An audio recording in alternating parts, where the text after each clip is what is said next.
hablando de salud. Acabamos de escuchar a los representantes de pacientes con enfermedades degenerativas exigiendo que se respete la ley y que no se permita disminuir el presupuesto que por ley se designa para la compra de medicamentos. La falta de medicamentos, como todos sabemos, es uno de los principales problemas que enfrenta nuestro sistema de salud. Pero recientemente la Defensoría del Pueblo ha presentado un informe luego de la inspección de 27 hospitales públicos alrededor del país, donde se han encontrado una serie de incumplimientos. Hoy el defensor del pueblo, Eduardo Leblanc, nos acompaña para detallar este informe. Defensor, le agradezco muchísimo su tiempo y primero que todo entender por qué la importancia de este ejercicio que hace la Defensoría del Pueblo. Muchas gracias, Castalia.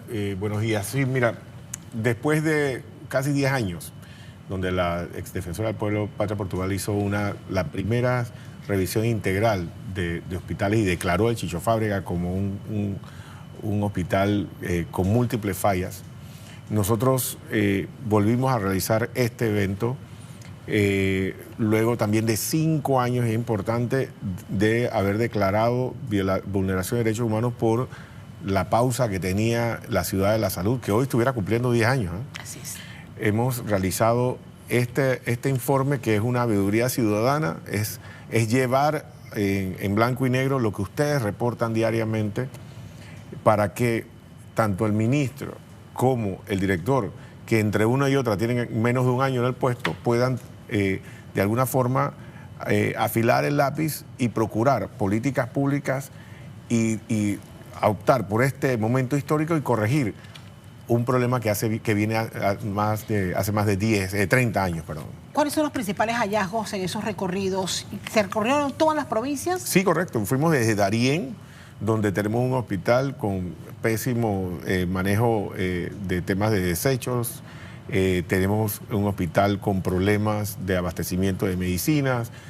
Fuimos a los hospitales de Penonomé, Aquilino Tejera, fuimos al Chicho Fábrega, fuimos al Cecilio Castillero. Entre esos problemas, en el interior del país, problemas de falta de especialistas, problemas de abastecimiento de medicina, estamos hablando MINSA y Caja, problemas de espacios en las urgencias, en Nicolás Solano, por ejemplo, falta de especialistas en urgencias, tenemos problemas de limpieza, tenemos problemas de infraestructura. Es una carencia en el sistema que viene de arrastre de 30 años, que tenemos que construir hospitales nuevos, tenemos que trabajar en medicina preventiva, porque, por ejemplo, hemos visto cómo ha aumentado la cantidad de pacientes de hemodiálisis. Sí. Pero también tenemos, por ejemplo, en la Aquilino Tejera, tenemos la falta de un cardiólogo periférico en caso que la cánula de la persona con hemodiálisis falle. Entonces, es un punto donde se tiene que sentar la Caja y el MINSA y determinar, primero, cómo hacemos para que más médicos especialistas se mantengan en el sistema. Porque mucho lo que pasa es que le dicen, ok, ahora te toca COCLE por 6 años para reivindicar un poco o devolver lo que te enseñó la Caja Social. Y viene el médico, por eso que esto es un tema complejo, y dice, ¿sabes cuánto tengo que pagar para irme de vuelta a la capital? Y pierde COCLE un especialista. Y eso está pasando. Y eso no es un problema solo de la Caja. Pero no hay nada en la norma que nos indique que un médico, después de haber sido preparado, tiene que cumplir un tiempo específico en el servicio. Si no tiene que pagar, entonces hacen arreglo de pago.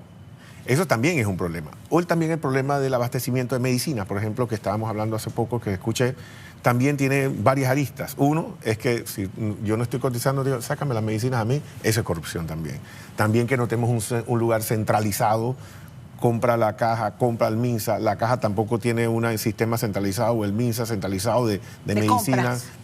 Las empresas también impugnan, se caen los renglones.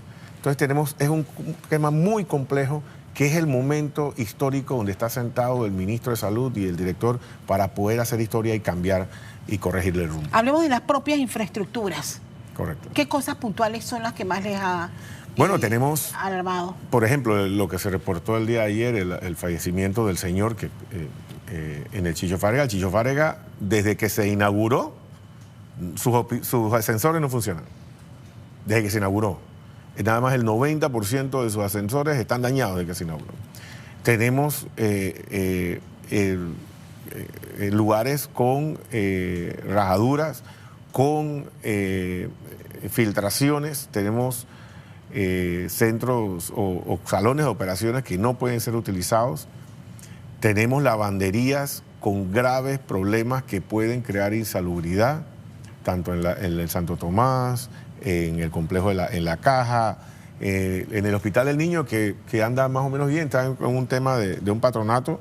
Tenemos algunas ventilaciones limitadas, lo cual produce humedad y puede crear enfermedades nosocomiales. Y así muchas otras. ¿Qué se hace con este informe? Más allá de conocer las condiciones en que están 27 hospitales en nuestro país. Sí, este informe es una veeduría pública donde nosotros de óptica de derechos humanos y recogiendo información de las personas. Lo interesante que esto es, nos lo dan los propios doctores, nos dieron información, las enfermeras, los técnicos administrativos, medios de comunicación y pacientes.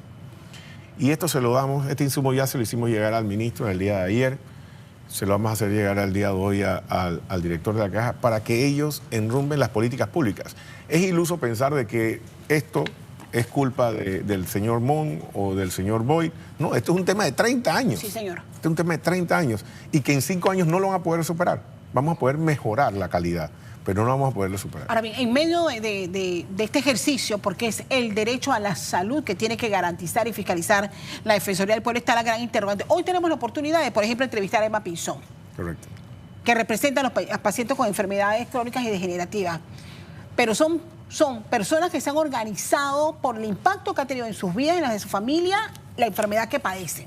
Tenemos enfermedades crónicas, pacientes renales y otras. Pero al paciente per se, ¿quién lo representa en nuestro sistema y estructura? Bueno, por ejemplo, se quedó por fuera en las reformas. Por más lucha que hicieron los pacientes no forman parte de la Junta Directiva de la Caja del Seguro Social, por ejemplo. Sí, ese es un tema que lastimosamente no se ponderó en la 462 y que creo que es importante de alguna forma consolidar la presencia, aunque sea en una veeduría independiente de los pacientes. Mire, una de las cosas que detectamos aquí es la deshumanización de la salud. Las mismas personas que están entrenadas o probablemente entrenadas para atender a los pacientes se han deshumanizado. En el complejo, en el área de urgencias, en el Ministerio de Salud, en el hospital, también la forma de atender a la persona no es la mejor.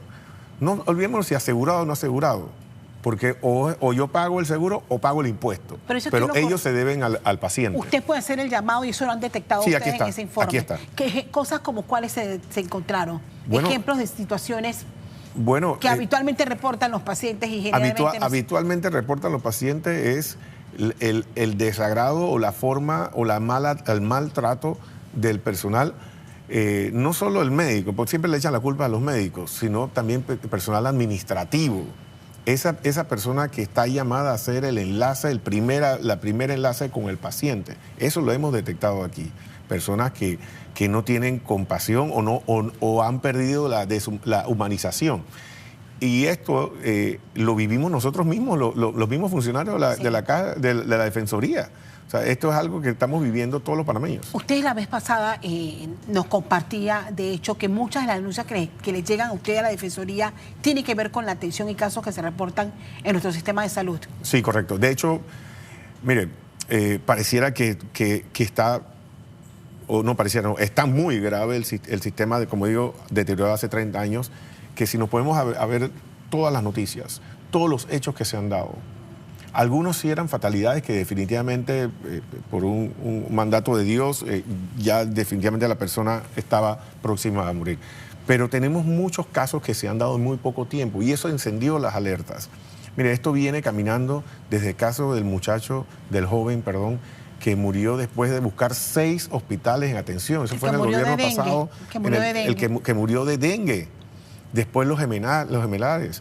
Después otros casos. Entonces, esto no tiene nada que ver que si el apellido del que está en uno está en otro. Este es un tema que en estos 5 años tenemos que procurar mejorar la atención.